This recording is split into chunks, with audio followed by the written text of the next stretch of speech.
అదే అమ్మవారి గుడికని వెళ్ళాం సార్. ఏమైంది గుళ్ళో? గుళ్ళో ఏం అవ్వలేదు సార్. బలవంతంగా మ్యారేజ్ చేసుకున్నాడు. ఎవరు? కామేష్. ఎవరిని చేసుకున్నాడు? నన్ను చేసుకున్నాడు సార్. నీకు పెళ్ళైంది కదమ్మా. మళ్ళీ చేసుకున్నాడు సార్.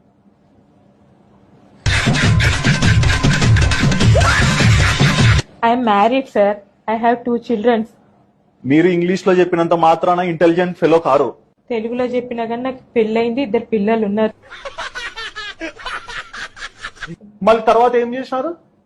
వాళ్ళ అమ్మోళ్ళ ఇంటికి వెళ్ళాం సార్. ఎవరు అమ్మోళ్ళ ఇంటికి? కామేష్ వల్ల. కామేష్ అమ్మోళ్ళ ఇంటికి ఎందుకు పోయినారు? మా ఇంటికి వెళ్ళలేదు సార్.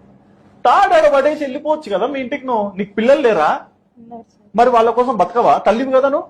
అవును సార్. మరి ఏంది నువ్వు చేసింది? వాళ్ళ ఇంటికి పోయినాక ఏమైంది?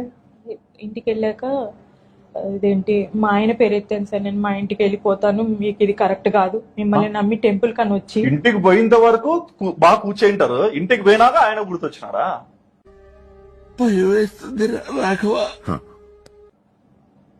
వాళ్ళ ఇంటికి ఆడ నుంచి వాళ్ళ ఇంటికి పోవడానికి ఎన్ని గంటలు పట్టింది? నాకు అటు సైడ్ ట్రావెలింగ్ తెలియదు సార్. మరి వాళ్ళ ఇంటికి పోయి కూర్చున్నారు, ఏమైంది మా? ఏం అవ్వలేదు సార్. మా హస్బెండ్ రామా పుత్తకోడలా అన్నారా?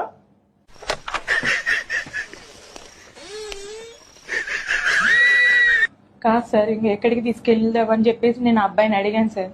అడిగితే వాళ్ళ అమ్మతో మాట్లాడితే, నాకు పెళ్ళైందమ్మా, 2 పిల్లలు ఉన్నారు, నీ కొడుకు చేసిన పని ఇది, మరి నేను ఇంటికి వెళ్ళాలి, ఏంటిది అని చెప్పి నేను అడిగాను సార్. గతం మర్చిపోయినా అని చెప్పాల్సింది తాడి కట్టినప్పుడే.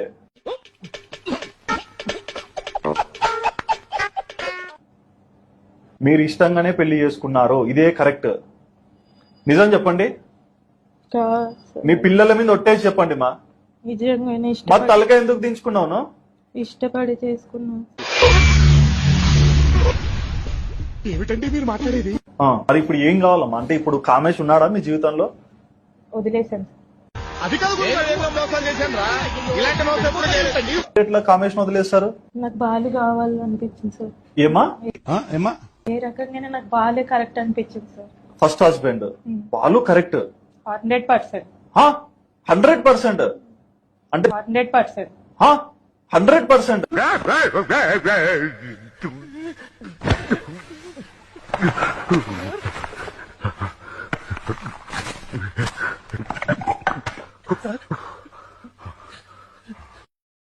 అంటే దీనిలో నీతి ఏంటమ్మా?